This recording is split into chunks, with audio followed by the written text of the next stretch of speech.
Sefton Coast, located between the Mersey and Ribble estuaries in the northwest of England.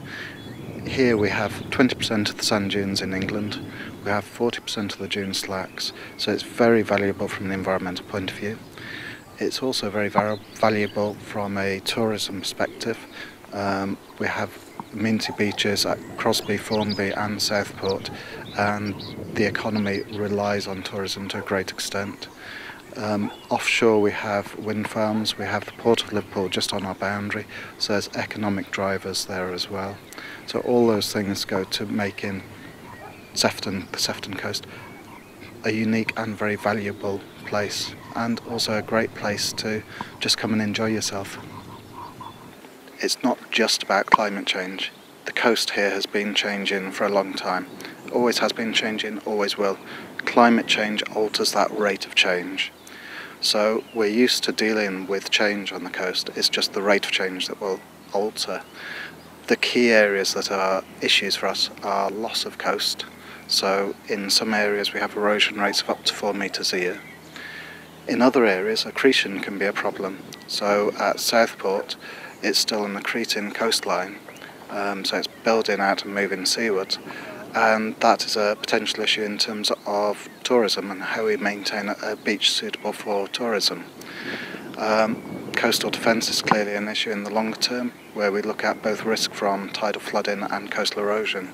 There are some areas that will lose to coastal erosion that will cause loss in both terms of habitat and infrastructure such as car parks, houses, those sorts of features that we need to look at now in terms of how do we plan to relocate those, how do we plan to manage that change to the environment and maintain the value of the environment, maintain it for features such as dune slacks, which is a particularly valued habitat in this area where we have 40% of the dune slacks in England.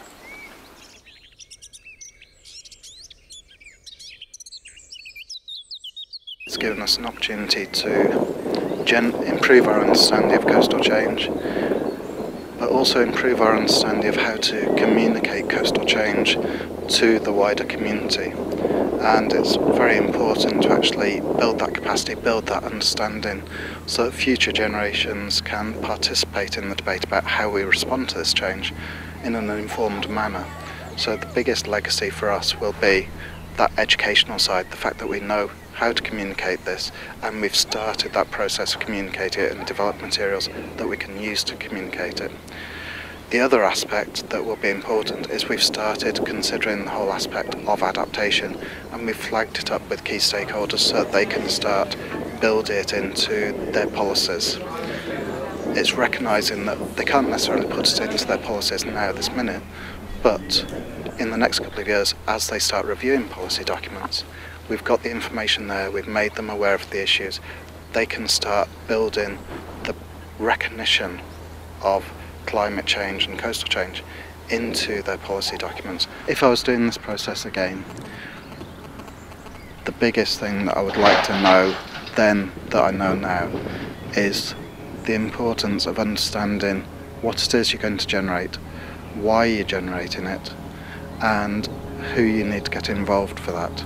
So the example would be, we need to understand what the risks are, what the consequences of coastal change are, understand who it actually impacts on, but also who is the appropriate authority, the appropriate people or organisation to take forward and respond to that change.